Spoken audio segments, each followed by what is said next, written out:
public input, the deliberations, the efforts to look at what changes could be made to the NRCDC to make it more palatable to the public are all very useful.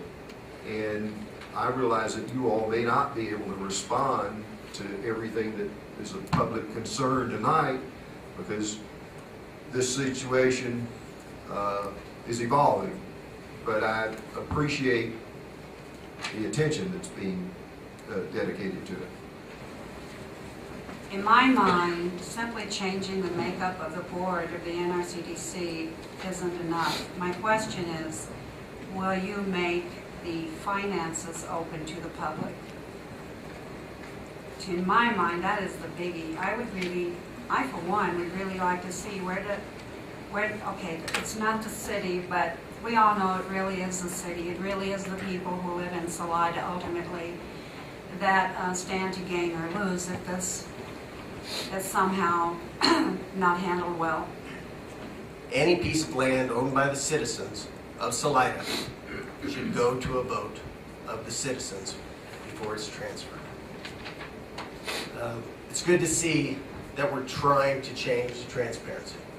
I applaud all of you for doing that. I mean, you guys are trying to convince us this is this is really a wonderful thing, and that's fine. I think that's a separate issue from the legality of the disposition of the property by ordinance. And I think it's illegal, and I hope you do vote for us to have a vote. Thank you. I first heard about the Resource Center approximately 7 years ago when I was talking to Tim Glenn one day, and when he was explaining it to me, it just sounded like a great idea.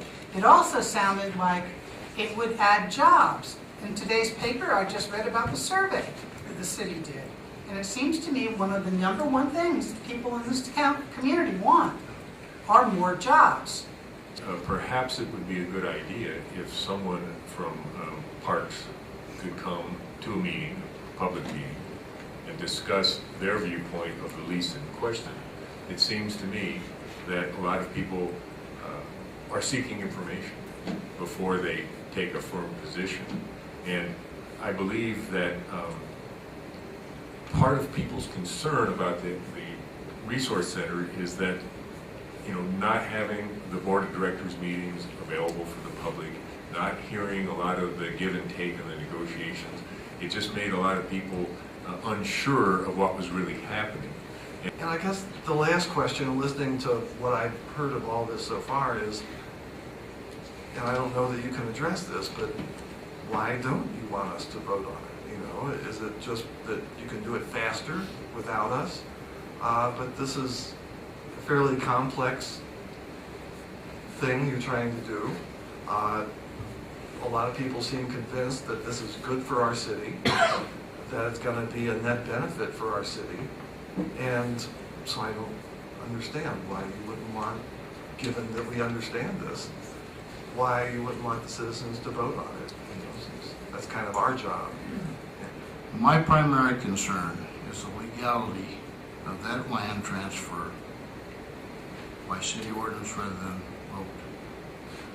And I understand Mr. Yerke's right and Mr. Baker. And maybe a time factor here that we got to worry about.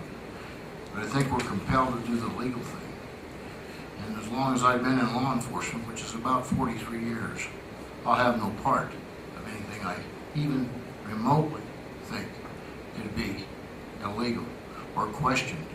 My, you're a handsome bunch of folks. It is so nice. We've went years and not had this many total people come to council. I think it's fabulous that you're interested. I think you're starting to understand. I think we're going to get it worked out, and I think once in a while we ought to screw up just to get you guys to come back.